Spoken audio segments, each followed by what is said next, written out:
It's game time. Hello, everybody. Oh, crap. Hold on.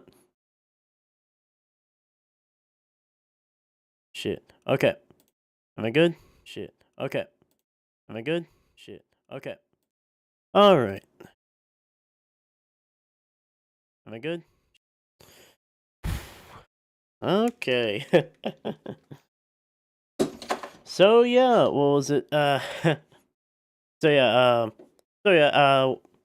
Sorry I didn't. So, yeah, sorry I didn't stream on Monday. As some of you are probably aware, it was my birthday. I went out to dinner with some family. It was a whole thing. It was fun. Well, yeah, I had fun. So yeah, what was it? So yeah, we're gonna be having our news day today. Hey, hey, Ryan, good to see you. Yeah, what was it? It's good to be back. So yeah, what was it? Gonna be having our news day today, discussing some topics that I thought would be interesting. Uh, yeah, what was it? What was it? A lot of them revolving around money. If you couldn't tell by the title. Yeah. And what was it? Today is actually today, what was it? If you can't tell by the title, is also my 6th month anniversary of when I started streaming. Yep. I started I started my first stream was on June 17th. My main topic was I think the Club World Cup. Yeah, that was my main topic for a while. But yeah, what was it? So yeah, it's been a while. Yeah.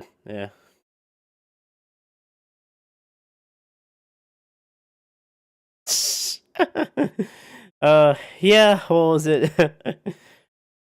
Yeah, I don't really watch much cable news in the US anymore either. Everything's just crazy, man. Well, I guess it's good to know it's the same everywhere. All right. So yeah, what was it? So yeah, what was it? With that out of the way, let's get into the stories. Starting with oh oh crap! What was it? You guys have oh damn. Uh okay. Oh crap. That is oof. Yeah, that's very unfortunate. Oh crap. Oh man. All right, well, I'm very sorry about that. I really damn. I really hope ooh, yeah, that is bad. By by what 14-year-olds? What the hell? How or that's what you heard. Okay, goddamn. All right. I really hope that's just rumors because that's some of the darkest shit ever. What the hell? Ugh. All right. Well, all right. Well, is it the stories I'll be discussing tonight? Oh shit, you live like 15 minutes. Oh damn. And they haven't been caught. God damn. Okay, yeah, yeah, yeah, that sounds bad. Oh god. All right, well, yeah. All you gotta stay safe out there, man. Always remember to stay safe out there, man. You don't know you never know what kind of crazies could be running around. God damn. Ugh. Man.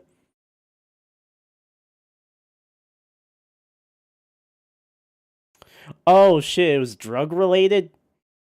The grandma was involved. God damn. All right, so a 4-year-old and a 60-year-old were killed by a bunch of 14-year-olds, and it was drug related, apparently. If that's at if that's what oh crap. Ugh, goddamn. Alright, that's why you don't do drugs. Never get involved with drugs. That shit is not good. Uh,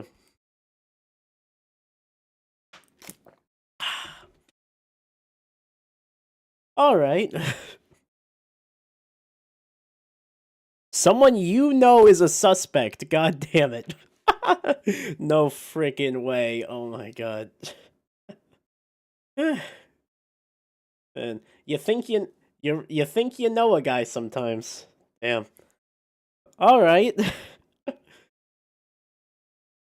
Yeah. All right. Well, luckily the stories I have for tonight are thankfully not, that dark. uh, he lit fireworks in a school bathroom. Okay. All right. Well, I guess it's good to know there were signs. Or not, you know. Oh god.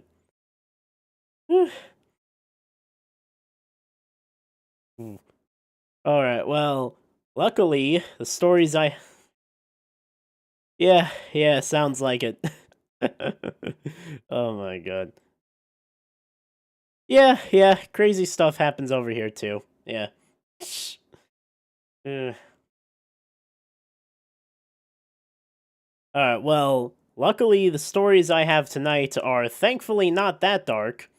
Still kind of unfortunate in some cases, but luckily no one died. uh, uh, well, yet at least, we're still, some of this is still developing. uh, but yeah, what was it? Might as well get into it. All right, the first story I have, luckily, does not involve any death. PSG.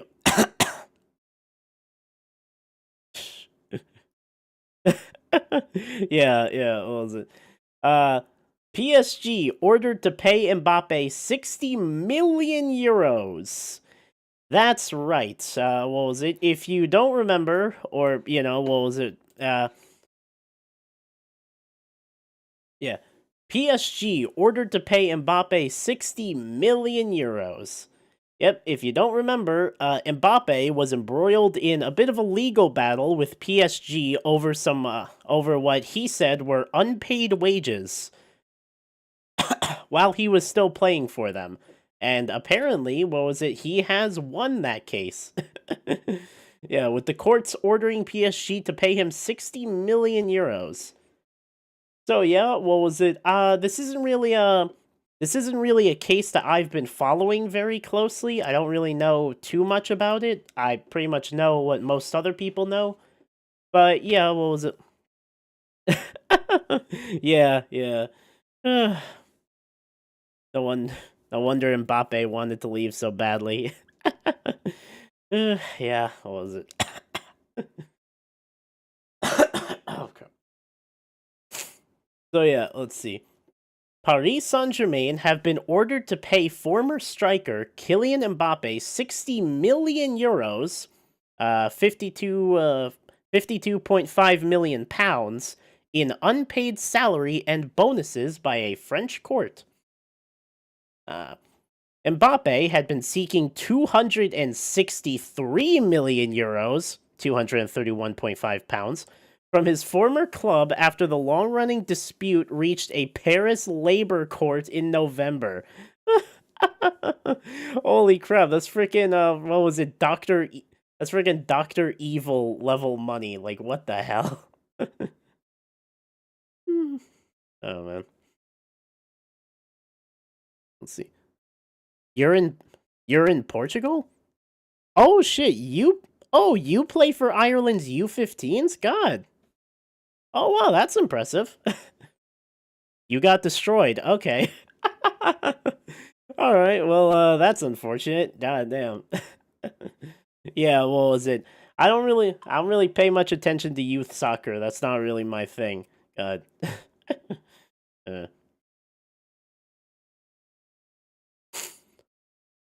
the European 4-0. Wow.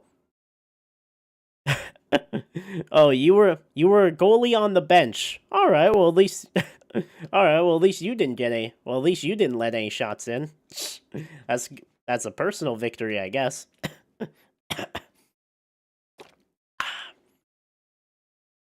The European champions were countersuing the French captain for 240 million euros, 211 pounds. Yeah, at least there's not freaking 260 million euros on the line. uh, the 26-year-old Real Madrid forward claimed the 9-figure sum as damages in response to a contract dispute and ill treatment by the club. Oh god, what was it? Oh no, I remember I the relationship between Mbappe and PSG was just so toxic. Like they were kind of just giving him everything for a while and he just kept wanting to leave. Like god damn. What was it? He kept wanting to leave, he kept asking for more. Eventually they just let him go. It's like god damn. Oh man. This is god damn. PSG and Mbappe was freaking Ben Affleck levels of toxic, okay? It's like that is not a good relationship. Something has to change there. uh. However, he was awarded just over a fifth of that amount in court on Tuesday. The court recognized that PSG had failed to pay 3 months of his salary between April and June of 2024, as well as an ethics bonus and a signing bonus under his contract. Wait, okay, hold on. This said Mbappe was seeking 260 million euros. How much was he getting paid, and how much were these freaking bonuses that he thought he was entitled to 260 million euros for 3 months? How much was he getting paid per month? Holy crap. God damn. I would love to see like his PSG contracts because those were probably freaking crazy. Oh man. It is believed that the majority of the money awarded to Mbappe was bonuses rather than his salary. All right, what was it? That just makes me question even more how much these bonuses were. God damn. In May, a 55 million euro sum in the club's account was frozen following a request by Mbappe's legal team, which I'm pretty sure is just like his immediate family members. Oh my god, what was it? I don't know, what was it? Mbappe trusts his family with a lot. Oh god. I love my parents. I love my brother. I don't know if I could trust them to do half the shit. What was it? Mbappe has his parents doing. I'll just say that. Oh god. Uh, we. Oh hey there, Collins. Yeah. Well. Let's see.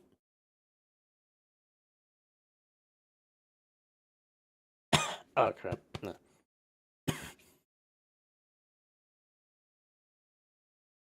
We are satisfied with this ruling. This is what you could expect when salaries went unpaid, Mbappe's lawyer Frédéric Casseret said.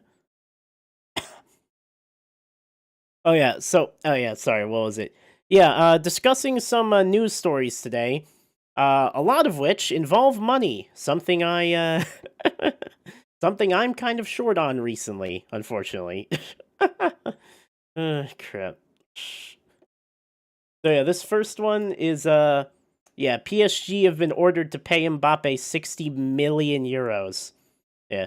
I don't know if you've paid much attention to Mbappe, but yeah, I think he sued them back in like God damn, when did he sue them? I think like right after it was announced he was joining Madrid, so like about a year ago.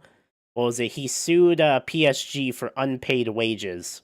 And, this is what has come out of it.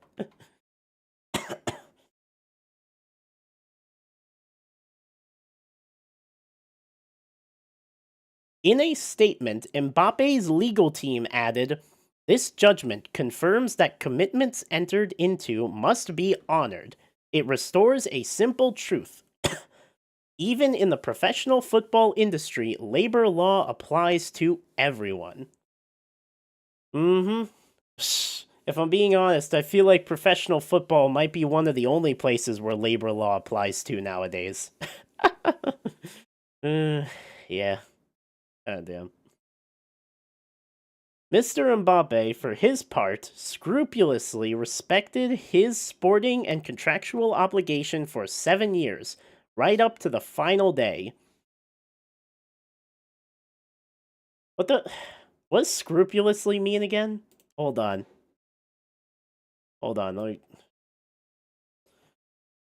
This guy's got a freaking word of the day calendar.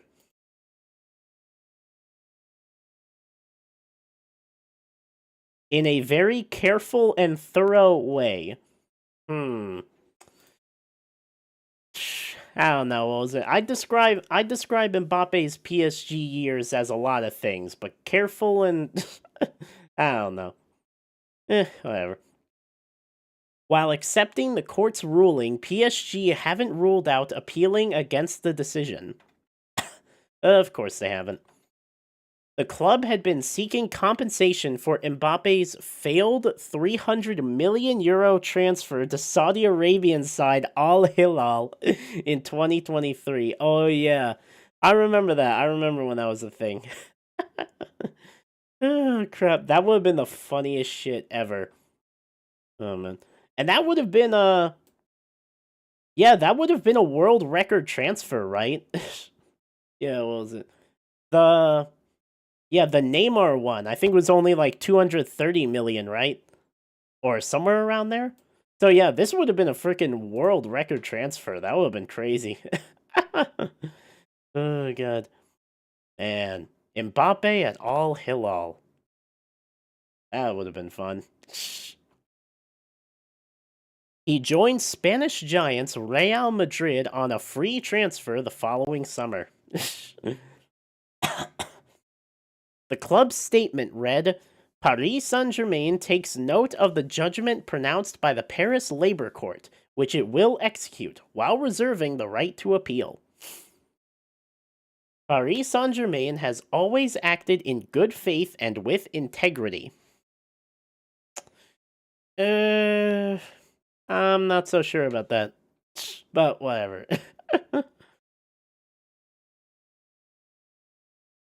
And will continue to do so. The club is now looking to the future. Oh, what was it? Hold on. Wait. What time is it for you? Isn't it like 1 a.m. for you? That feels a little late to be eating popcorn. God.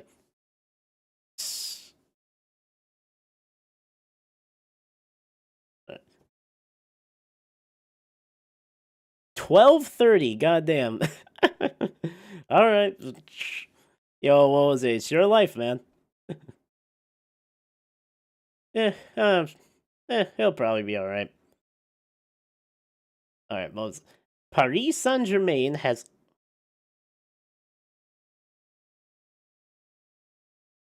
You just have to do an extra hour of study for it. All right. Paris Saint-Germain has always acted in good faith and with integrity, and will continue to do so. The club is now looking to the future, based on unity and collective success, and wishes the players the best for the rest of his career. Oh, crap. You know what? That might actually be true. What was it? They have been doing better. They did do better last season. Mbappe's decision not to move to the Saudi Pro League, coupled with his refusal to sign a contract extension, sparked a dispute lasting more than 2 years, with the forward believing he was sidelined by the French champions. He was not invited to take part in the club's pre-season tour of Asia and missed their first match of the 2023-24 campaign. He was later reinstated to the side, a decision PSG said followed Mbappe's agreement to forego some of his end-of-contract payments to protect the club's financial health.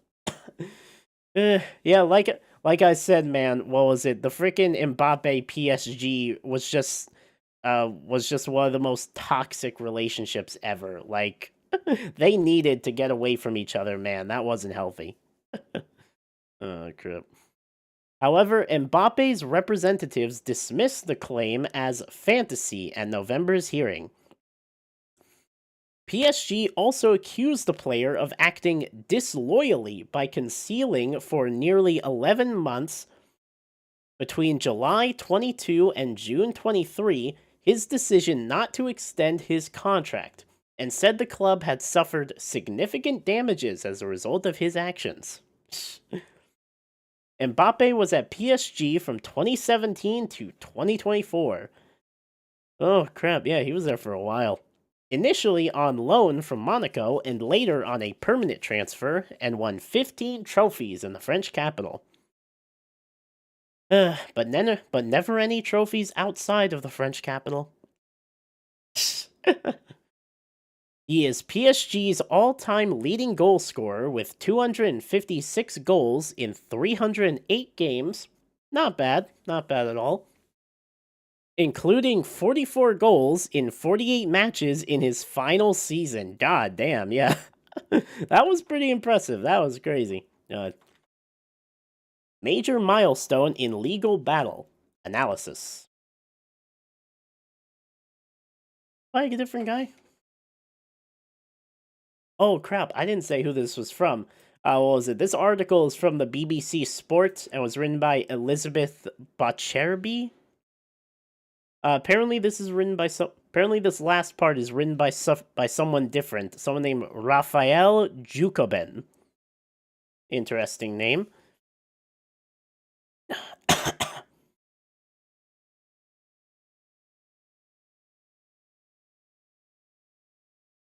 Huh?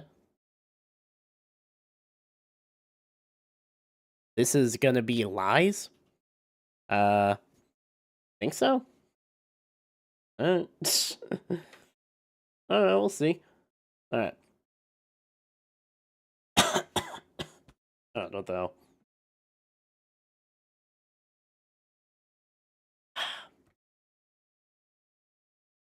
Let's see.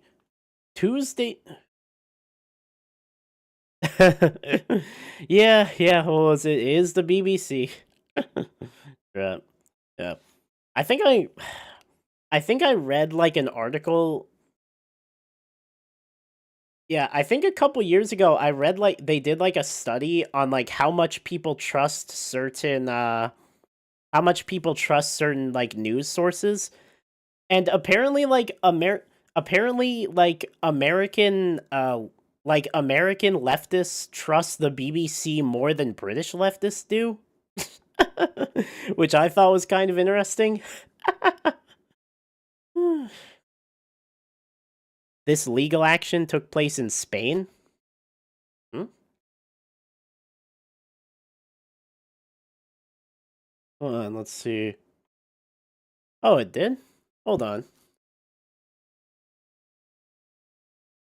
Well, this article said it was a French court. Let's see. Huh? Crap. I don't really vote. Yeah, what was it? I'm not a member of any political party, and I haven't voted in years. I just don't really see the point in it.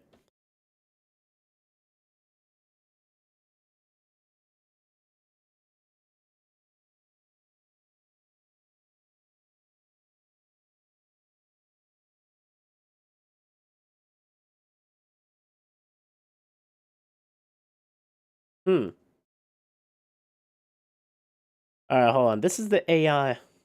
Alright, this is the AI overview. Let's see.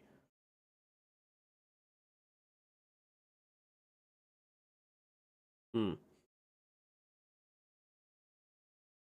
Was lawsuit, and the French court have ordered. Fuck. After, let's see, this is Sports Illustrated. After a French court ruled. Hmm. This is Reuters, a Paris labor court. You sure? You sure this took place in Spain? Because a lot of these other articles are saying it was a French court. Hmm. I don't know. Maybe. Hmm.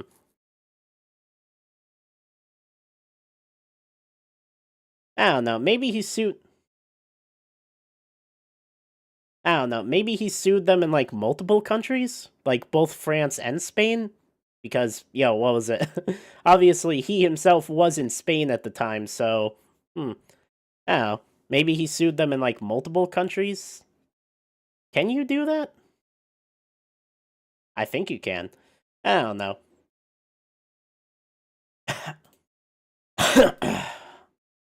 Eh, well, whatever. eh, Well, whatever it is, it does seem like this happened. Well, I don't know. He might have sued them in Spain as well, but it does seem like this case did take place in a French labor court.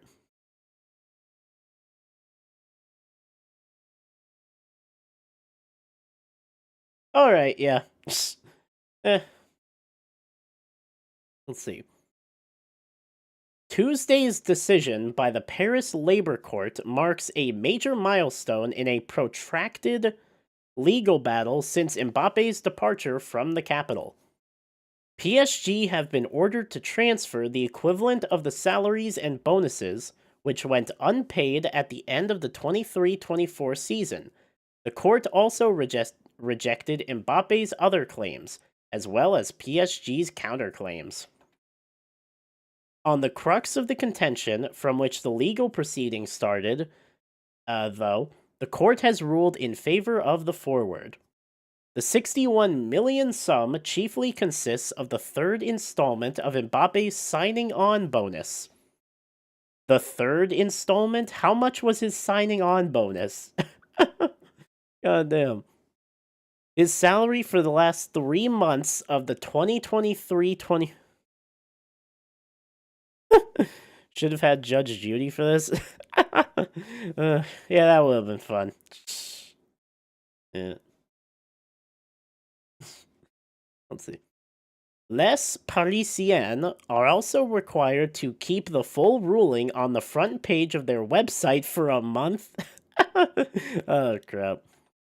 Mbappe notably looked to legally change his PSG deal to an open-ended contract and claimed ill treatment on the part of the club, claiming 260 million euros in total. Yeah, what was it? I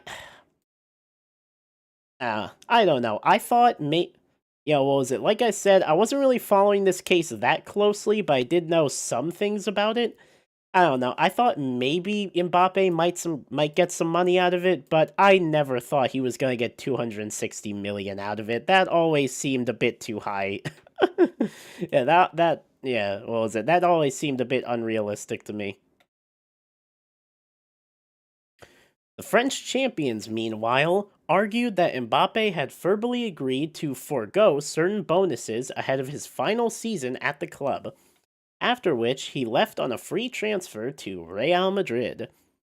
A counterclaim of 44 million euros was notably based on a prospective move to Saudi Arabia, which fell through. Yeah. PSG have announced that they will pay the sum as ordered, while leaving the door open to appeals. They have indicated a willingness to ultimately move on from the protracted legal proceedings, while pointing to their on-pitch success without the French captain. Yeah, what was it? Yeah, what was it? I do think.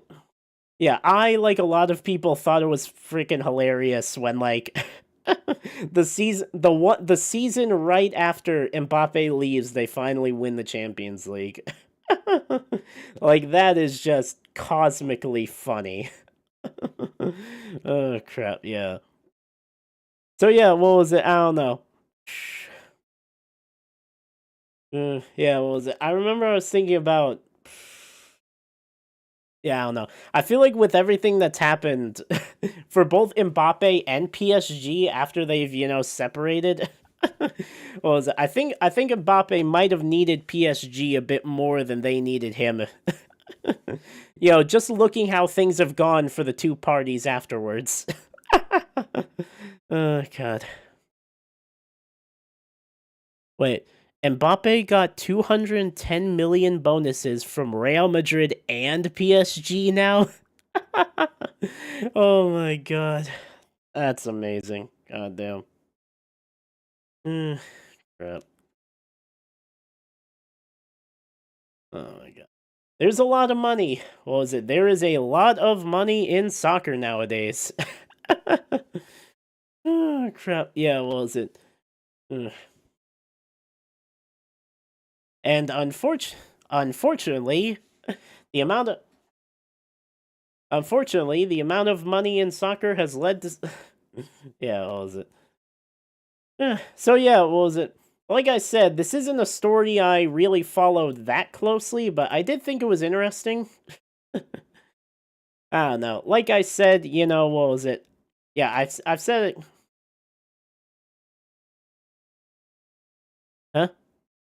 You've got to be kidding me. Does what happened? Did they do some?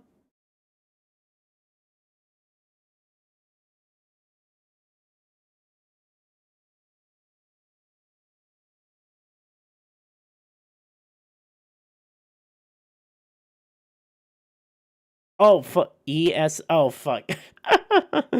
Oh my god. Oh yeah, I do have one story from ESPN. That's not really. What was it? That story's not really important. What was it? It's just a short story I thought was kind of funny.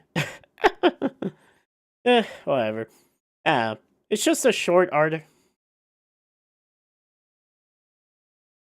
That's your revenue gone?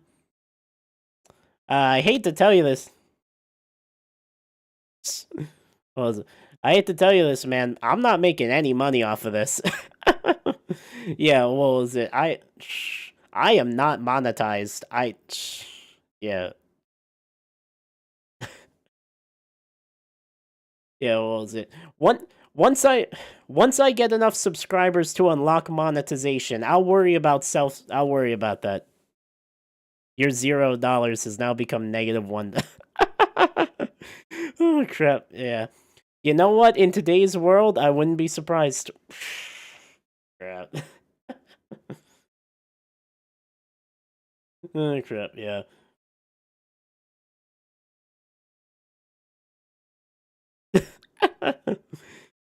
With how YouTube is nowadays, yeah, that might happen. All right. All right. Well, that was all. All right. Well, that was all I had to say about this article. Next up is another article that unfortunately revolves around money. World Cup prize money increased by 50% as FIFA offers 50 million for the 2026 winners. uh this article is kind of short. What was it? Yeah. I just thought it was interesting. There's a bit of a theme of money. There's a bit of a theme of money today. I thought this went along with it pretty well. But yeah, what was it? This is from The Guardian. Let's see. It's written by Paul McInnes? I don't know. So yeah, all 48 competing nations to get a minimum of $10.5 million. FIFA Council approval comes amid ticket price row. Yes, what was it? The next article has to do with ticket prices. Because there's some interesting stuff going on with that if you haven't heard. We'll talk about that later. Oh crap. Oh yeah. Messi gave the refs 50 million to give them penalties. Yeah, what was it? And now FIFA is trying to give him his money back. Damn. Oh crap. All right. All right. FIFA has announced a 50% increase in World Cup prize money for next year's tournament, with the champion set to take home $50 million. Yeah, he's even in the picture. Crap. with the champions set to take home $50 million, 37.5 million pounds, as a reward for their success. So yeah, what was it?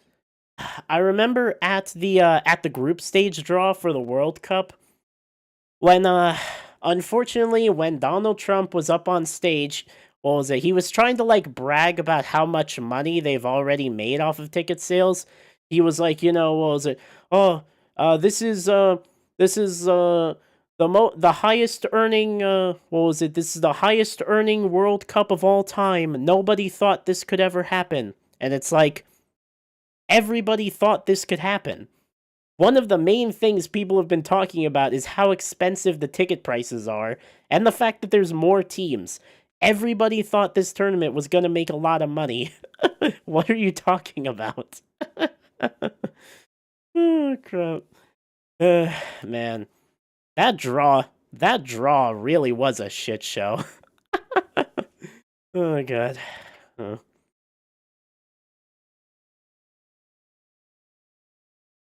The news comes days after there was widespread public outrage over the price of seats at the tournament, to be held in the US, Mexico, and Canada. FIFA this week announced a limited number of discount tickets for fans of participating countries. Oh shit. Yeah, what was it? I think this is the main topic of the next article I'm going to talk about, but yeah, what was it? We'll talk about that then. After a meeting of the FIFA Council in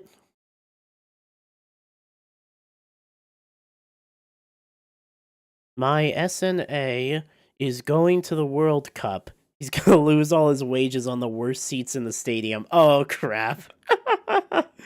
Really? Oh crap. Oh my god. That is oh man. Ugh. Oh man, what was it? I'd honestly like to know, what was it, how much money that guy is gonna end up spending on the trip, because that is not gonna be a cheap trip, man. Yeah. He might actually end up losing all his wages. God damn. Ah, crap. Let's see. After a meeting of the FIFA Council in Doha, FIFA said 727 million would be shared among its member nations. As a result of the FIFA World Cup 2026 EM, of that figure, 655 million would be prize money distributed among qualifying nations. Naturally, the runners-up will get 1,000 euros, 1.176k dollars for a flight to US. Holy crap! from Ireland to the US. God damn, that is expensive. Oh crap. Oh wait, hold on. Is that for one person, or did he say like if he's bringing like any family or friends with him?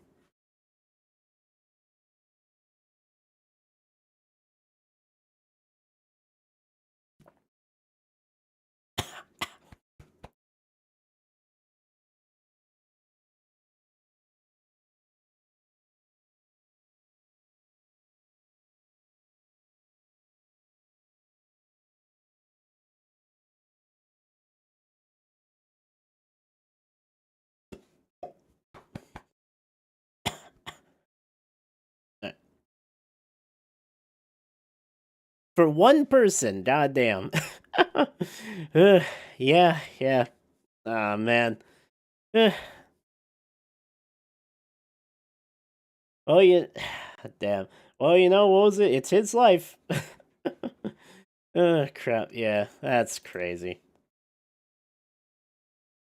The runners-up will get 33 million, and those ranked between 33rd and 48th place in the expanded contest will receive 9 million each, with 1.5 million given to each participating team for preparation costs. This means each nation is guaranteed a minimum of $10.5 million. God damn. Yeah, what was it? Yeah. Oh crap. Yeah, it's like I mean, yeah, it's like there's a lot you could do with this kind of money. Like this is crazy amounts of money and like yeah, what was it? I feel like this isn't necessarily the best use for it. Oh crap. Hmm. And yeah, what was it? And like and like that and like that's just for the runner up. It's like and like every team that takes place in that takes part in the World Cup is guaranteed $10.5 million. And like what was it? That's 10.5 million for 48 nations. 48 different Oh crap. Uh, yeah, it's like oh my god. So much money goes into this and it's like but it's like the thing you got but like the thing you got to keep in mind is like all that money doesn't come from nowhere. It comes from people. What was it? Everybody talks about, what was it? How expensive, tickets are, not just for the World Cup, but like for just like league games in like, well, uh, the FIFA World Peace Nobel greatest of all time and most certainly the greatest person since God award goes to Oh crap, yeah, what was it? That award was such a friggin' farce. God. But yeah, what was it?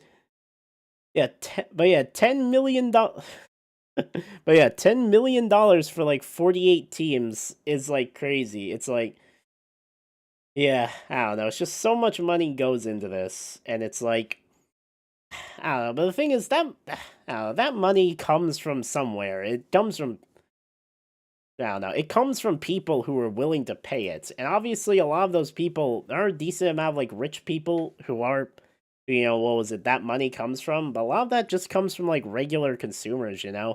It's like everybody talks about how expensive these tickets are, but like people will still buy them. Yeah. I don't know, man. It's like, I don't know. It's just a bad situation. It's like, FIFA's president, Gianni Infantino, said the FIFA World Cup 2026 will be groundbreaking in terms of its financial contribution to the global football community. In a previous revision to its projections, FIFA said it anticipated record revenues over the 4-year cycle that ends in next year's World Cup. The governing body, the four Wait, what? Oh. The governing body expects to take in $13 billion between 2022 and 26. Goddamn. Up from 7.5 billion over the 4 years to 2022. Itself an increase from 6.4 billion over the previous cycle. Goddamn. All right, so hold on. Okay, so the cycle from All right, so the cycle from 2014 to 2018 was $6.4 billion. All right. And the cycle from 2018 to 2022 was $7.5 billion. All right, that's about a $1 billion increase. So, like, is it really realistic to say that, well, so yeah, is $13 billion for 22 to 26 really a realistic expectation? I mean, it might be. Like, don't get me wrong. Like, everybody's talking about how expensive tickets are for the next World Cup, but like, I don't know. That's a $6 billion increase. Is that really a realistic expectation? I don't know, man. I'm not I don't know. I'm not a financial expert or like an oracle like FIFA probably has. So like I don't know. Uh, Apart from NFL and basketball, why do Americans like these types of weird sports? So boring compared to football. GAA, football, soccer, hurling, darts. Eh. I don't know.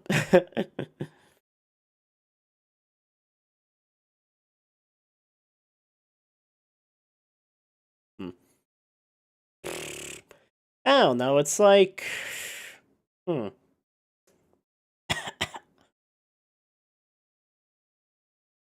Hmm.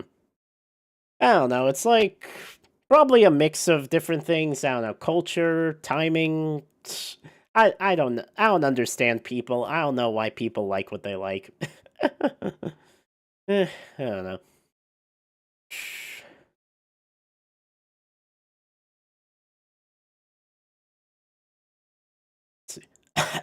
Oh damn it.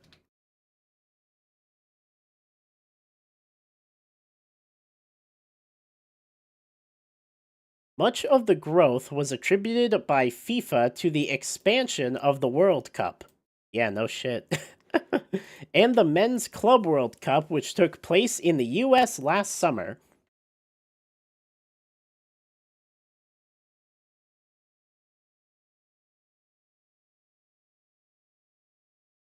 Let's see. I just saw a Darman video on an old man who wants to play with little kids, and the first sentence he says is, I still got the juice. Oh crap. I God damn, I have not watched Darman in forever. Crap, yeah.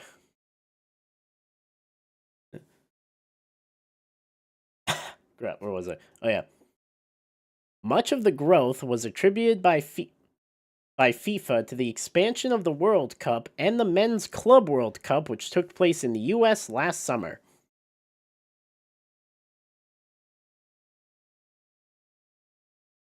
Ah. Wait, so did the Club World Cup actually turn a profit? Oh crap, what was it? I don't know. I heard a bunch of stuff about like ticket prices fluctuating and there was all that controversy. Did the Club World Cup actually turn a profit? Hmm. I don't know. It probably did. Ugh, crap. Everything I don't know. Everybody complains about FIFA, but like everything they do still makes money, so it's like whatever. FIFA announced on Tuesday that $60, 45 pound tickets would be made available in the allocation national associations sell to their most loyal fans after widespread criticism of FIFA's initial pricing. Oh crap. This is literally what the next article is about. Oh crap. I did not I didn't read either of these before. This is my genuine reaction. I really hope it doesn't go too much into it. However, only 10% of tickets within this allocation will be available at this price. For the England v Croatia match, for example, it would benefit about 400 out of the more than 44,000 fans able to buy tickets through the England Supporters Travel Club (ESTC) allocation. For the remainder, tickets will start at £198 for that opening match and at £3,140 for the final. The chair of the Football Supporters Association in England, Tom Greatrix, said the price of the prize fund proved FIFA had scope to cut ticket prices for fans. More teams, bigger stadia. I think he meant to write stadium there. A greater number of commercial partners, it shows, there is no need to change extortionate ticket prices to the supporters who bring the vibrancy to the World Cup finals. It is not too late for FIFA to avoid the catastrophic error of all but killing what is special about the World Cup. They should act now. Yeah, what was it? Yeah, what was it? Yeah, it's like a lot of the atmosphere, what was it, does just come from regular fans who really do care a lot. What was it, about supporting their teams and, what was it, do anything to show up there? And if you price those people out, well, it's not gonna be good. Not gonna get good results. Yeah.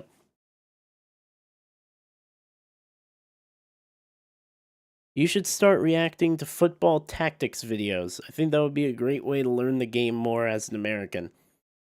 Yeah, probably. Uh, uh, hmm. I don't know. Hmm. I don't know. Maybe I'll try that on Friday. Who knows? Crap. So yeah, what was it? Ah, man. What was it? I didn't read any of these articles beforehand. Well, I wanted to give my genuine reactions. This one infringed a bit on the topic for the next article. Crap. I don't know. I'll still probably read it. So yeah, what was it? So yeah, what was it?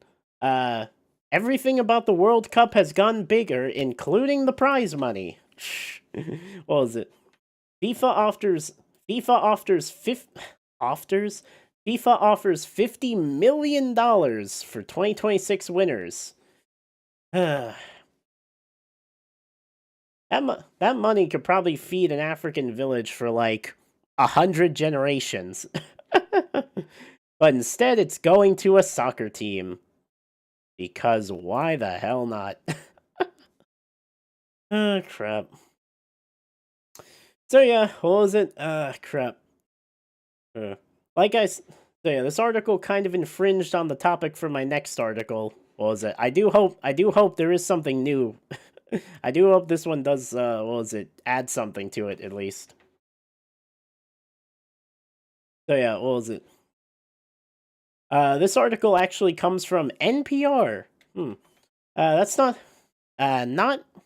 not a publication that usually talks about soccer, or at least not one that I read often. So yeah, I don't know. Maybe they talk about soccer all the time. Who knows? And it's written by Raphael Naum. Yeah.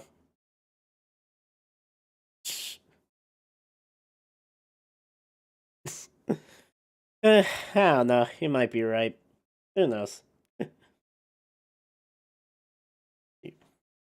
After outcry over prices, FIFA to sell $60 tickets for the World Cup. With a catch. Because everything with FIFA has to have a catch. There. FIFA said on Tuesday it plans to sell $60 tickets for each of the 104 games of the 2026 World Cup. An announcement that comes after an outcry over prices for the tournament that will be held next summer across the US, Canada, and Mexico. $60 is still a cheap price in McDonald's for Americans? Oh, crap. I'm Yeah, you're probably right. Oh, crap. Yeah, what was it? Yeah, I'm not sure. Yeah, what was it? I'm not sure what $60 will get you in the US. Well, I guess they'll get you a World Cup ticket, but apparently there's a catch to that, so yeah, we'll have to see. Fans of the national teams that have qualified for the FIFA World Cup 2026 will benefit from a dedicated ticket pricing tier, which has been designed to make following their teams on football's greatest stage more affordable, FIFA said in a statement. This is FIFA's statement. What was it? I'm guessing I'm guessing the rest of the article is going to be explaining what's wrong with it. Crap. But these tickets, called supporter entry tier tickets by FIFA, will only be available to supporters of qualified teams and are limited in quantity. Because of course they are. Ah, crap. Of course, FIFA would never really. Of course, FIFA would never really lower prices. Or at least they wouldn't really lower prices in a way that actually mattered. Yeah. Yeah, it's like, what was it? There's a million people in this room. I'm gonna give $5 to 30 of them. Yeah, that's cool. That's enough. That's all I gotta do. Only 10% of the total numbers of Only 10% of the total number of tickets provided to each qualified team would be available at $60 per game, including the final. Oh god, yeah. What was it? Yeah. Who really thought that FIFA was gonna let somebody watch the World Cup final for $60? Uh, there's I don't know. There's just no way that FIFA would ever allow that. It's like of course there's a catch. Of course. Oh damn. What was it?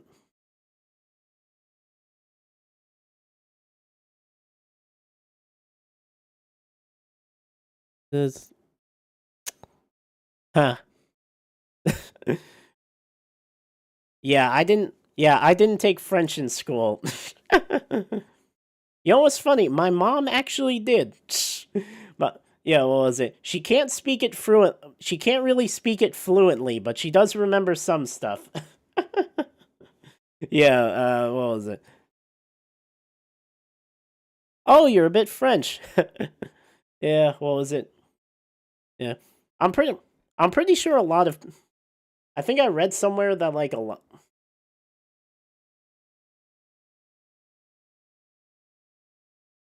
Ah, all right. Yeah. What was it? I think a lot I think I read somewhere that like a lot of people from like the England, Ireland, what was it? Wales, Scotland have some French roots. So yeah, that makes sense. Alright. Given that each team gets 8% of the available tickets per game, the effective number of tickets available at that price would be only 0.8% of the stadium capacity for that game, or 1.6% for both teams combined. Goddamn. Man.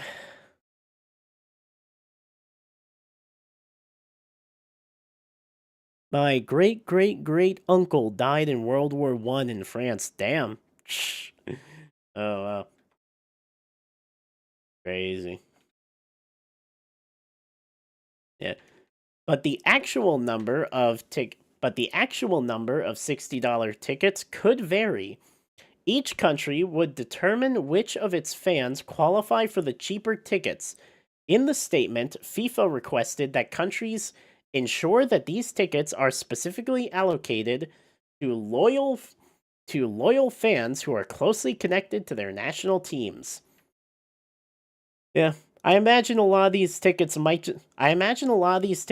just end up going to like the family members of the people who work who work at like the various football federations.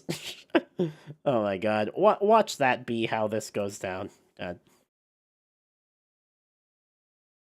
He was fighting for France against Germany 6 months before it ended. Oh wow. God damn. uh, yeah, what was it? Yeah, what was it? Yeah, that freaking what was it called? That freaking trench warfare was crazy. Oh god. People dying all the time in order to claim like what was it like a couple yards? Yeah. I understand why we only ever did that once. That sounds really lame. Crap.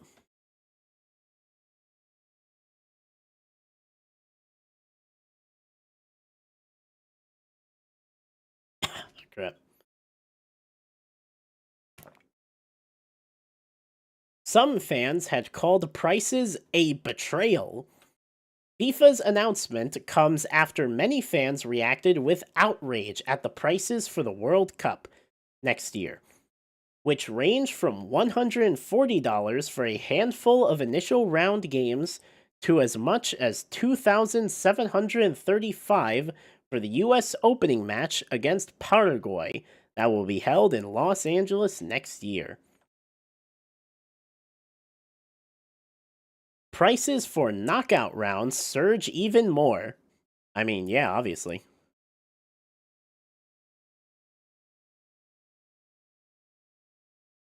Hmm. Maybe.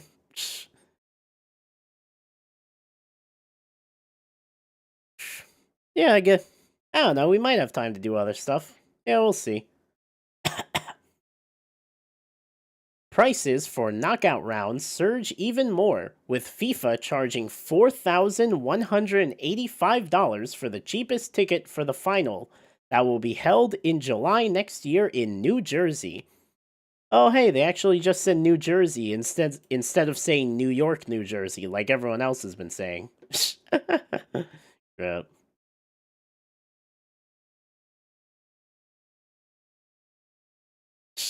All right. And 8,680 for the most expensive seats. All right. That's much higher than previous World Cups. For example, the most expensive ticket for the 2022 final at the last tournament held in Qatar was about 1,600.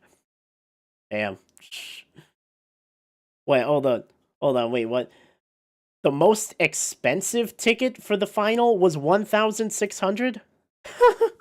Oh my god. What was it? Oh crap. And that's hold on, crap.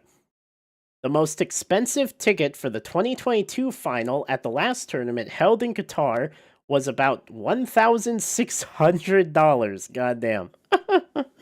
Oh my god. That is like, what was it? There are like, there are group stage matches where the tickets are about as expensive as that for the 2026 tournament. Like, what the hell? Oh my god. That just illustrates everything that is wrong. Everything that is wrong with the 2026 World Cup. What the hell? Huh. Is it offensive that I didn't even know New Jersey was in New York? Well, New Jersey is not in New York. New Jersey and New York are two separate states. I No, the reason why I said this was that a lot of people, when they talk about the 2026 World Cup final, they put New York slash New Jersey. You know what I mean? Because like was the stadium that that the final is going to be taking place in is in New Jersey, but it's in a part of New Jersey that like borders New York. And like what was it? And like because saying, the World Cup final taking place in New York sounds a lot more exciting to like non-Americans than like the World Cup final taking place in New Jersey. So yeah, it's like they're two separate places, and like the World Cup final is taking place in New Jersey, but for marketing reasons, they like to say that the World Cup final is taking place in New York. It's all marketing, you see. It's all marketing. What was it? Uh, yeah, what was it? Yeah. Every, yeah, yeah, what was it? Everybody just likes New York more than New Jersey. So they got to say it takes place in New York when it doesn't.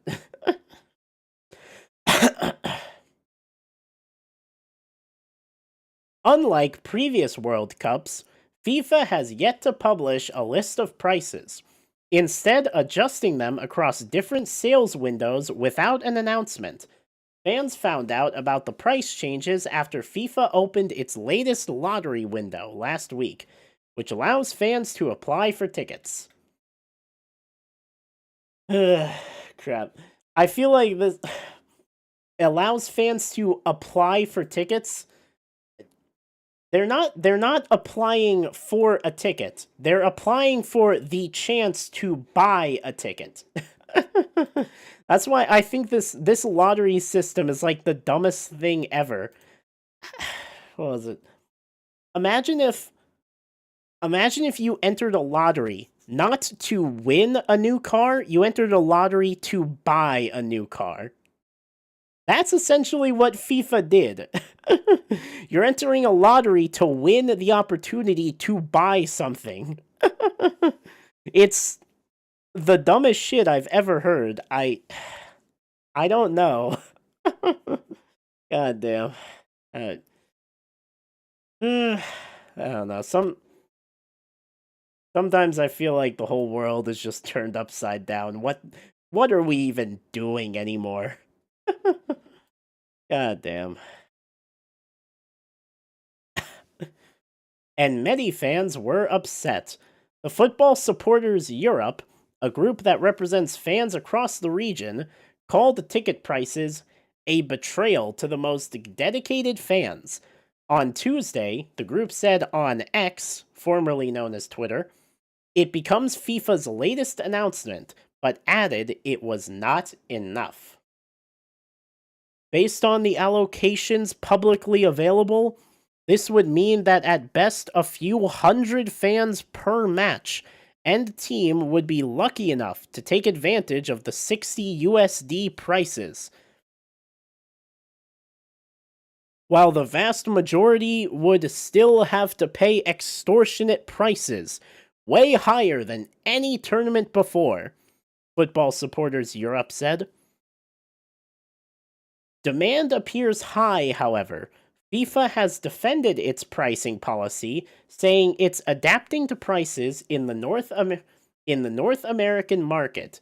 It has also consistently responded by saying it's a non-profit organization that steers the majority of its revenues from the World Cup to fuel the growth of the men's, women's, and youth football throughout the 211 FIFA member associations. Sure, you do. What was? All right, you don't. FIFA does not steer this revenue towards anything except their own pockets. Like, come on, let's just be for real, man. You're not steering this revenue towards anything actually, towards anything actually that might actually help people. Like, let's just be so for real. Ah, damn. Despite the outrage over its prices, FIFA is seeing strong demand for next year's World Cup. On Tuesday, FIFA added that it had already received 20 million ticket requests. Of course it did. During this current sales window, with weeks still to go before the lottery window closes. But for supporters, following a team throughout the tournament could be prohibitively expensive in 2026. And not only because of high ticket prices, the cost of travel across the three countries has also surged, including hotel prices, making it likely that next year's tournament will be among the most expensive World Cups ever staged for fans. See, sigh, world football fans would die to see their country in the finals. Yeah, that's the thing. That's the thing. Because, like, what was it? Yeah, what was it? You say, what was it? The cost of travel to the three countries has surged. What was it? The cost of hotels has surged. It's like people will do anything to, support their team, to support their country's team. And like that can be a good thing, but it also means that sometimes people will put up with shit that they really shouldn't. That they really shouldn't have to. That and that just ends up making everything worse for everyone. Right. Yeah. What was it? All of this has kind of got me thinking. It's like it's illustrated pretty well here. The most expensive ticket for the 2022 final was 1,600. What was it? The most expensive ticket for the 2026 final will be 8,680. It's like, what was it? When the World Cup was held in the US back in, what was it, 94, I think. Was there this big of a jump in prices between like the 90 World Cup and the 94 World Cup?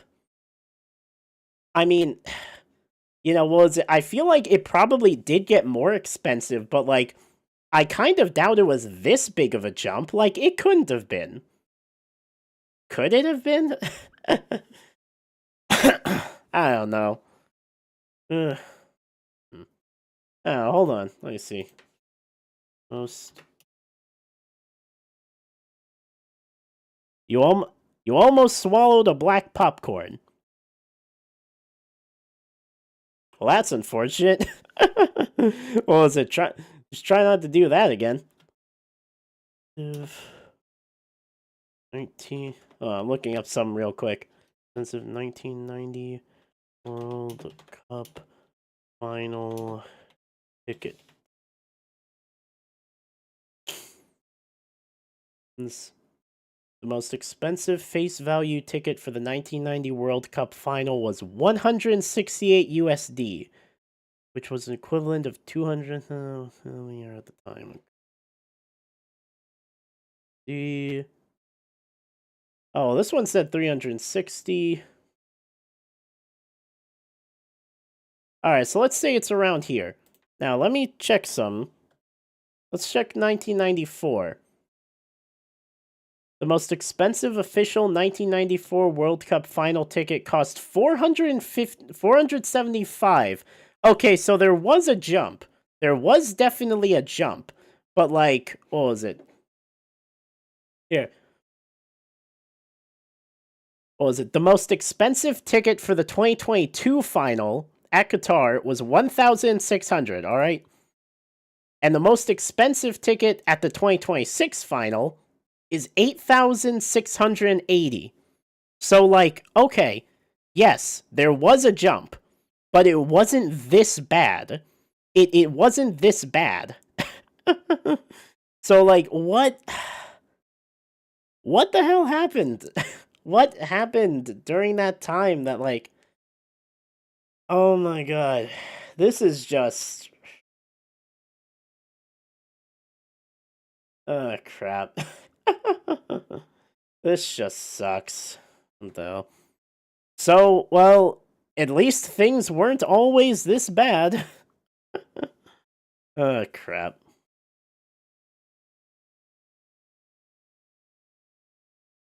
All right, so I wanted to look that up real quick. I just wanted to to check something.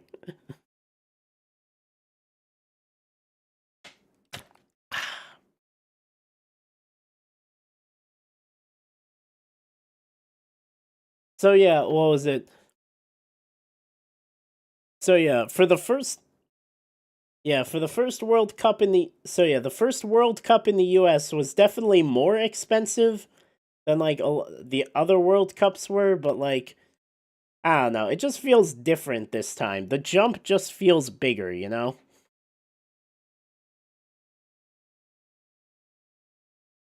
Yeah, what was it? Yeah, all right. Let's get on to the last article and see what else to do. Now, yes, this is ESPN, but don't worry. It's a very short article. It's just something I thought was funny. And wanted to talk about. Was the world record for soccer's longest penalty shootout? So yeah, what was it? In Mexico on Sunday, so like just a couple of days ago, the 2025 Torneo Aperturo final between Toluca and Tigres was decided by the longest penalty shootout in Liga MX history, with 24 spot kicks taken. Oh my god, what the yeah, 24 spot kicks. So like So like, what was it? Every team member. So yeah, every team member who was on the field got to take a spot kick. Oh crap! But that crap. But that marathon was still not even half as long as the world record for the longest shootout. Including the goalkeepers, yeah. Freaking what was it? You get to take a spot kick. You get to take a spot kick. You get to take a spot kick. Everybody gets to take a spot kick. God damn. I've never missed a penalty, by the way. Oh, cool. That's impressive.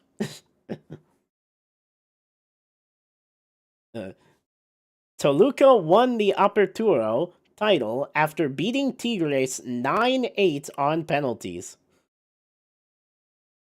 Because you never took one. Okay. Yeah, that makes sense. Crap. I think like you're a goalkeeper, right? I think like the goalkeeper with like I think the highest scoring goalkeeper of all time, I think it was like a Brazilian goalkeeper who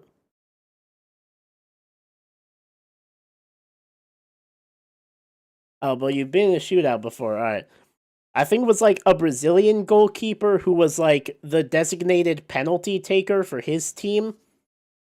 Crap. I don't remember which team it was, but I know that like you saved all 6 penalties and won 1-0. Oh, cool. Your team were so bad at penalty. Oh, crap. Wow. All right, well, damn, saving 6 penalties. That's not bad, man. That's pretty good. Oh, crap. Oh, crap. Yeah, I mean, saving 6 penalties but only winning by 1-0. Yeah, what was it? That's not on you, man. That's definitely on the team. I don't know. I don't know how a team is that bad at penalties. Like, god damn. Let's see. Toluca won the Apertura title after beating Tigres 9-8 on penalties, with 17 scored and 7 missed in the shootout, which went on for so long that the 2 goalkeepers were each required to take shots.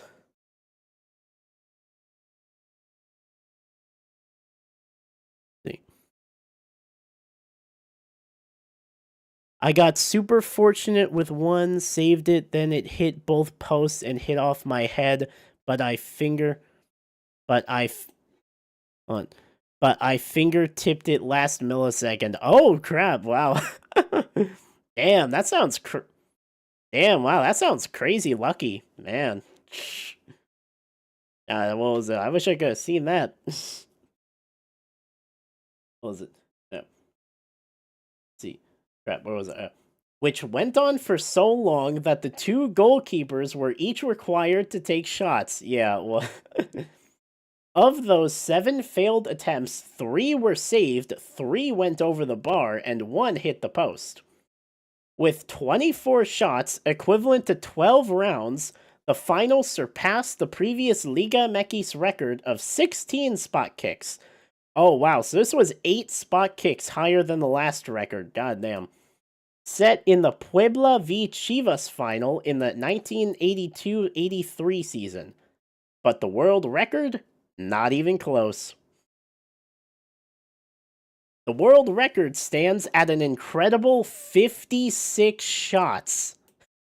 That's right, the world record for the longest penalty shootout ever is 56 shots. That means every team member of both teams had to go twice, some going more than twice. God damn. It was set in May of 2024 in the semi-final of Israel's third-tier Liga Aleph South between FC Dimona and Shimshon, Tel Aviv, after the postseason playoff match produced a 2-2 draw after extra time. The subsequent shootout went on for so long that every single player had to take at least 2 penalties, with half of each team's players required to take a third spot kick before Dimona beat Shimshong 23-22. Goddamn. That shootout beat the previous record of 54 penalties, which was set in England in March of 2022 when Washington beat fellow non-league club Bedlington 25-24 in a first-round match of the Ernest Armstrong Memorial Cup. God damn. According to the BBC, the match had an attendance of 40 spectators. God. Wait, is that 40 spectators for the whole game?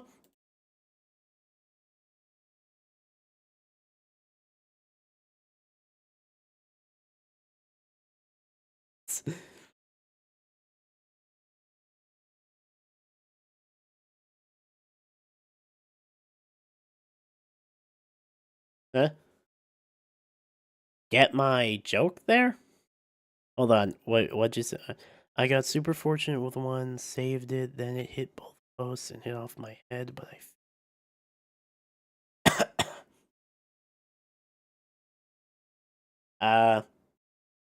wait, hold on.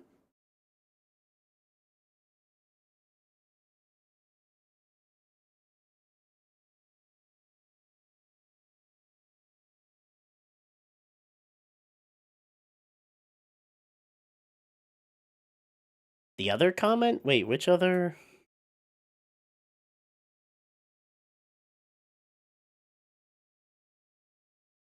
Hold on. 5 finish shootout before. Hold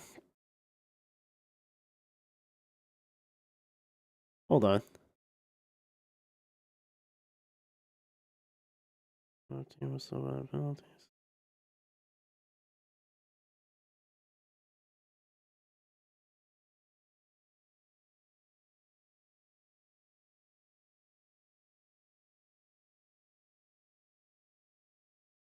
Huh. Wait, what? Where was this?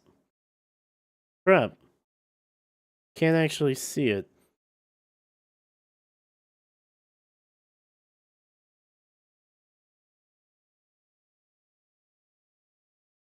Hold on. Wait, what? I can't.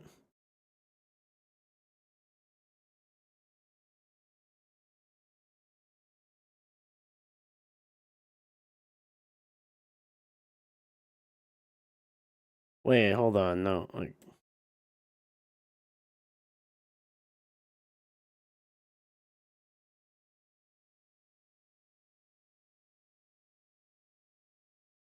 I can't actually. Huh. I don't actually see a comment. I don't actually see a comment after the fingertip one. Are you sure?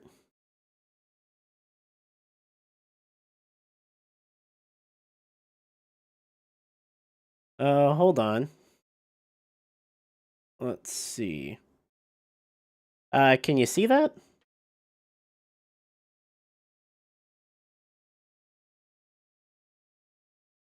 Yeah.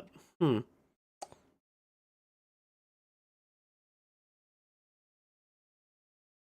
Yeah, I don't see one after the fingertip one.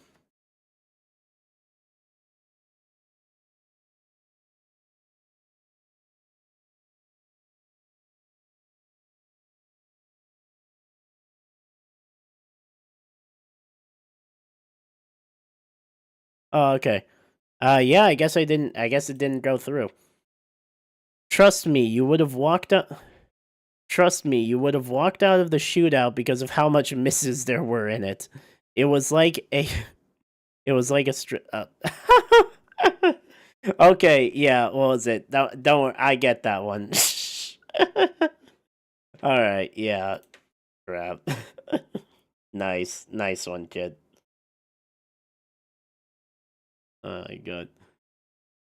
All right, so yeah, what was it? Oh crap, what was it? According to the BBC, the match had an attendance of 40 spectators, meaning there were more penalties taken in the shootout than there were people watching it. Goddamn. Holy crap. Hold on. Is 40 spectators like the highest that it got to? Or like, is that how many people stuck around for the shootout? Because, yeah, I feel like a lot of people were left. I was offered to take a penalty, but the manager said I wasn't allowed. Ah, crap. Yeah.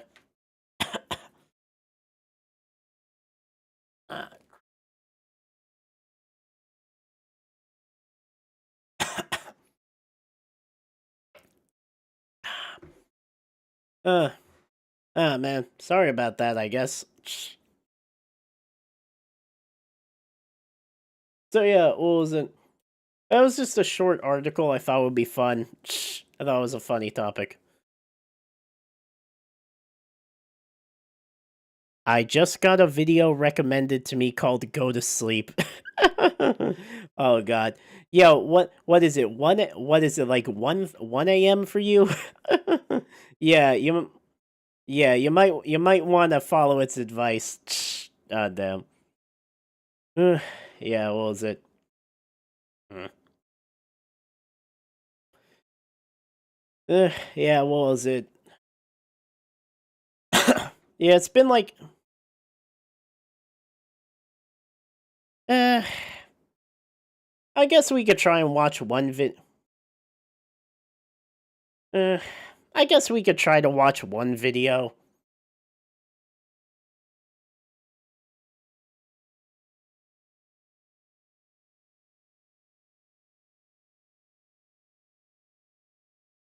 Let's see. The soccer tactics video. All right, let's see what comes up. The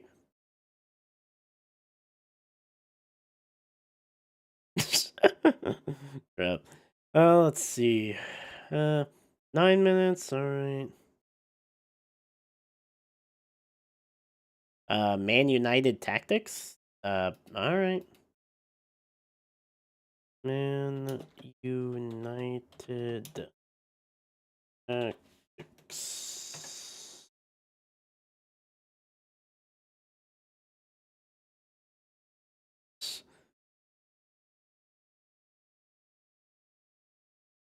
Uh, all right. Let's see. There's some videos there.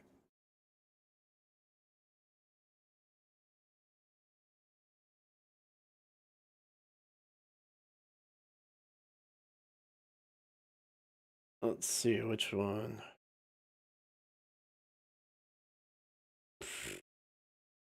3-4. 3-4-3 ish. Oh crap. Out. This one. Let's see. I don't know. I don't know. I don't know if I want. I don't know if I want to watch a 20-minute video. I feel like it might be a bit too late for that.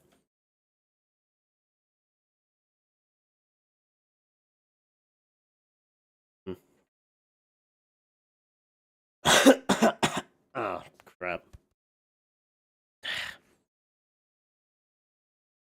Oh, search up 343. Okay. 6-3-4-3. Okay, let's see what comes up.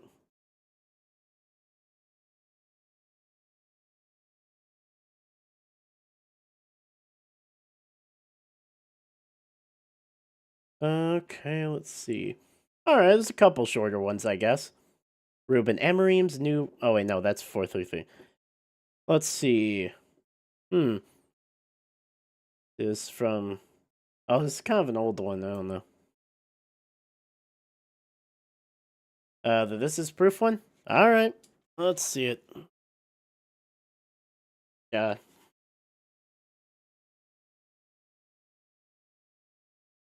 Crap.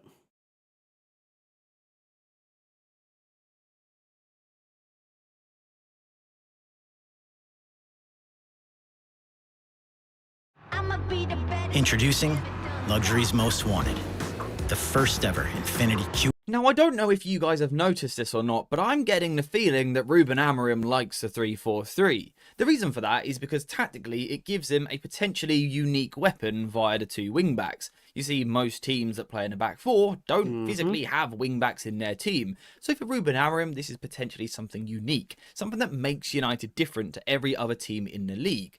Or at least it should be. Right now, it feels like a bit more of a weakness. Now, in theory, one of the benefits of having wingbacks should be the width that they provide. You see, naturally, wingbacks hold wide starting positions, and we know that in football, teams typically like to try and make the pitch as big as possible. The reason why you want to do that is to try and stretch the opposition. For example, if all of your players are really narrow, really compact, then the opposition can do the exact same. They can get all their players really close to each other, and it just becomes a little bit congested, and there's no way through. Makes sense. Therefore, if you use width with wingbacks like Dalot and Dorgu holding these wide positions, the thought is that you can probably stretch the opposition horizontally across the pitch. The opposition have to open up just a little bit to try and cover these players. Of course, if the opposition are opening up, there's potentially more room to exploit. In particular, one of the things we're looking for is quick switches to these wide players. So for example, United... So yeah, what was it? I've watched a couple of United games this season. I haven't really been following them that closely. So yeah, I'm not I'm not too familiar with their tactics, but yeah, I have heard some stuff. Might be playing down the left-hand side with Patrick Dorgu. The opposition are going to come across to try and deal with that. However, if we are able to work the ball in these situations, perhaps into midfield to someone like Bruno Fernandes, then we have a wing-back on the far side, Diogo Dalot, that we can switch the ball to. So we can pick the ball up in this position, switch out to the far side, and now we have width and we have an ability to get forward. This is one of the reasons why wing-backs should be useful. Now, to be fair, United have been doing this, particularly working from the other side, working from the right towards the left. We've seen United moving the ball down the right-hand side of the pitch, moving the ball back into midfield, and then eventually working it, if we just move these defenders, working the ball on the switch to the far side to Patrick Dorgu in positions like this. How many times have we seen Patrick Dorgu in the final third this season? This is one of the benefits of using wing-backs. You can quickly pounce forward into the space and exploit an opposition weakness. The problem for United, in terms of not making the most of the wing-backs, is the personnel, the profiles of the two wing-backs that we use. Often it's Dorgu on the left and then Dalot or Mazraoui on the right. Of course, with Ahmad, things are a little bit different. But let's say it is Dorgu on the left-hand side. He gets himself into the final third. He's got all this space, which tactically is brilliant.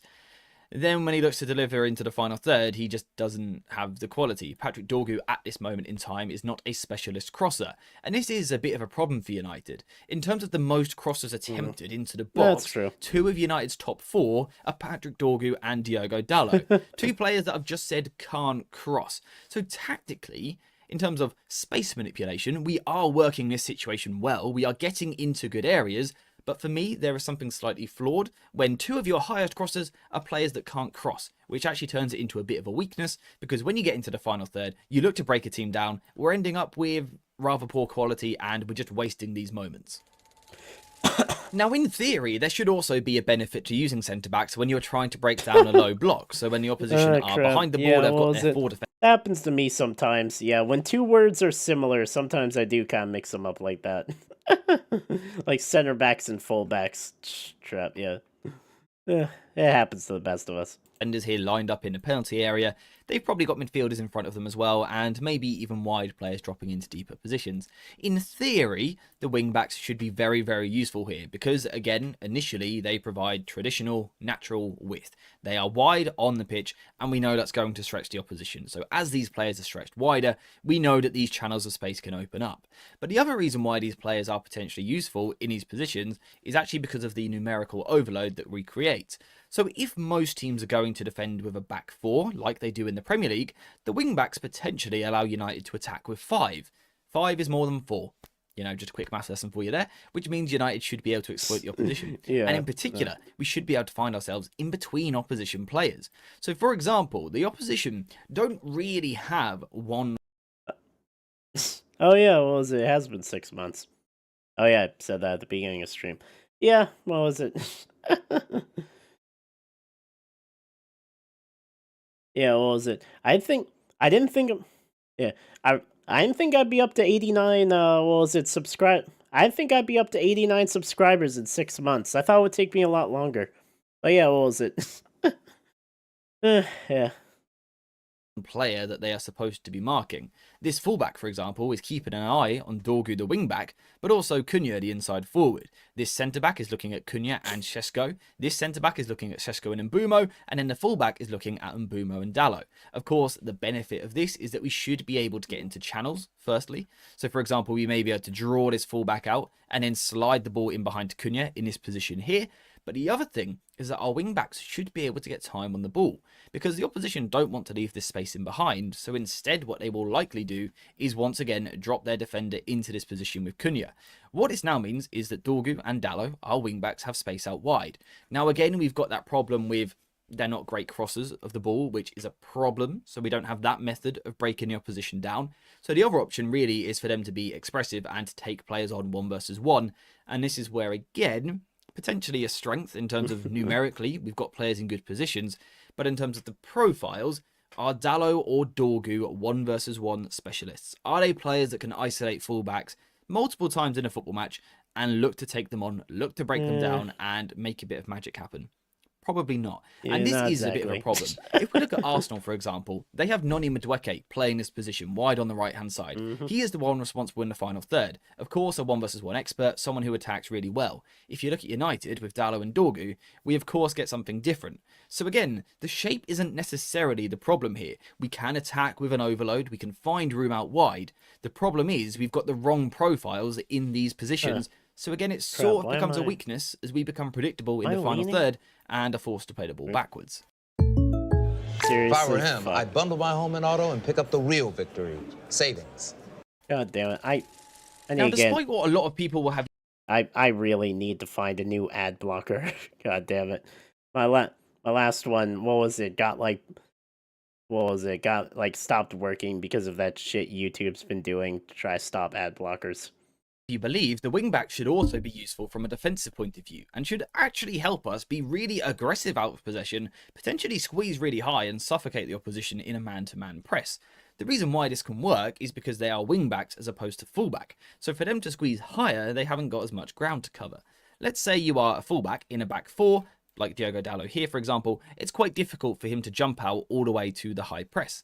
However, when he's a wingback he already should be starting in a higher position. So in terms of pressing the opposition, it's a little bit easier. For example, if you wanted to, you could push your 2 wingbacks all the way onto the opposition fullbacks like so, and then ask your 3 in the middle to narrow off like this. Now what we can see here is that United have now essentially gone man-to-man all over the park. And the reason why this has been made possible is because the wingbacks start in a more advanced position so they can be pushed forward, and Manchester United could potentially, using Ruben Amorim's system, be really aggressive in the high press. However, this is where it actually, in reality, is more of a problem. You see, theoretically, United should be able to be aggressive, but in terms of the way that Ruben Amorim actually expresses himself with the way that he gets his team on the pitch, it's a bit more passive. Rather than having the wingback super high connecting to the press, what we actually see is wingbacks that are a little bit deeper and can actually be pinned quite easily by the opposition wingers. Now, of course, we can see that rather than this system making us aggressive, it's actually going to make us passive. Because rather than being man-to-man and committing really high up the pitch and squeezing the opposition, we can see that the opposition now actually have much more space than what we would like. And the reason for that is because our wingbacks are pinned back. So again, what I'm trying to make incredibly clear here is that the 3-4-3 is not necessarily the problem. You can play a 3-4-3, but it's about how you play it. It's your ideas, it's your philosophy within the system. If we were aggressive, if we were a front-footed team, there's every chance that we would push our wingbacks further up the pitch in the press and go man-to-man. But as we're not, we leave them a little bit deeper, we leave them pinned in defensive positions, and again we become passive, and the wingbacks actually become a weakness once again. Now, for me personally, it's these things sort of added together which causes a bit of confusion at Manchester United. There's a lot of debate about whether the 3-4-3 is good enough. It absolutely can be. It's about how you use it, how aggressive you are within your structure.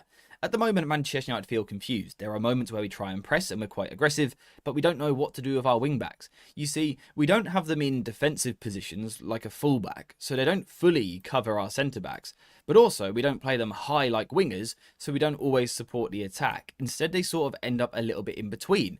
And if you watch Manchester United, that makes perfect sense. How often does it feel that we're caught in between? We're caught not knowing what to do. Yeah, well, For is me, it right more now, often than the not? wing-backs are really Crap. personifying everything wrong with what we're trying to do tactically. The idea of what we could be, I actually think is fairly obvious. But in terms of the execution on the football pitch, we've got a bit of a problem. We can see moments where these wing-backs with their distances, they're just all sorts of caught out. They're all over the place. In an instance like this, the wing-back is far too Oh, high, shit, leaving yeah. so much space in behind. Yeah, what was it? Dallo was like way far out, yeah. So defensively, we are lacking because we don't have fullback coverage. Yet in another moment, the problem's the complete opposite. For example, our wingbacks will be really deep, we will win the ball in midfield, but when we try and counterattack, because the wingbacks are deep and the inside forwards are narrow, then we don't have any immediate width, like this example against Manchester City. We don't have immediate width because Oh the inside shit, yeah, what the hell? It's just this whole chasm right over here. God damn. forward is narrow, and there's no winger, there's no flying fullback. So this is the problem. Our wingbacks feel a little bit confused. Ruben Amorim's usage of the wingbacks feel confused. That's not to say that wingbacks are a bad thing in football. They absolutely are not. They can be incredibly useful. Yeah, what was it? I mean, what was it? Leverkusen under Alonso, what was it? It's like their wingbacks were like really the stars of the show, man. Crap. So yeah, obviously wingbacks like any other position, you know, what was it, in soccer can be used well. So like, yeah, I don't know. It really is just. I don't know if I want to say it's like necessarily, you know, I don't want to say it's necessarily just like Amorim because, you know, I've said it before and we'll probably say it again. I feel like the problems at Man United are definitely bigger than any like one player or one manager, you know. Yeah, but like, yeah. So yeah, obviously this formation can work, but clearly it's not for them. To get you playing on the front foot, to attack quick, to exploit the opposition's back line. They can also be used defensively to squeeze really high and put the opposition under pressure. At the moment, Manchester United are just perhaps using them in the wrong way. Now, hopefully that little breakdown there has I feel like Manchester United is using a lot of players in the wrong way, if I'm being honest. given you a bit of a clearer picture of perhaps why Amorim is using wingbacks. You can see perhaps what he wants to achieve, what the ideal situation is in terms of how Manchester United end up long term, further down the line, but also why right now it isn't working. Perhaps in attacking moments, they are just the wrong players, which is why it's a little bit weird that we didn't sign any wingbacks in the summer. A little bit odd. But you can see that in moments, you know, Dorgu shouldn't be the main man putting loads of crosses into the box. He also shouldn't be the man responsible for going 1-versus-1 against fullbacks. It's never going to be ideal. You can see defensively, we could use our wingbacks really aggressively to pin the opposition, but instead we feel a little bit confused and we're sort of caught in between, not quite knowing what to do. So I don't think wingbacks are outright a bad thing, a bad idea. I just think right now we're not getting the most out of them. If you would like a video on how we can get more from our wingbacks, how we can change the profiles of players there to turn a weakness into a weapon, then let me know in the comments down below, because I would love to look into that. We know we've got someone like Ahmad, for example, who might be able to make more of a difference from this position. So if you would like that video, let me know in the comments. But apart from that, I believe we're finished for today. There's nothing wrong with wingbacks. Yeah. Crap. All right. It's just something a little bit wrong with how we are currently trying to use them. And of course, that causes problems on the football pitch. That is the takeaway thought from this video. But apart from that, we are finished. So thank you guys very much for watching. I hope you have enjoyed this video. If you have, please leave a like. Yeah, might as well. But yeah, what was it? So yeah, I mean, that was interesting. It's like, yeah. Like I said, I haven't really watched too much Man United this season, so I don't think I really had that much to add. I feel like if I watched a video about like Barcelona or like Real Madrid's tactics, I might have a bit more to say. Yeah, but I don't know. That's probably gonna have to be some other time because it is kind of getting late. Yeah. I do think I will end it here for tonight. What was it? So yeah, as always, thanks for coming by, Ryan. Hope to see you next time. Good night. Oh, yeah, and thank you. What was it? Yeah, thanks for being here. I hope I'll still be here. I hope I'll still be here for a lot longer.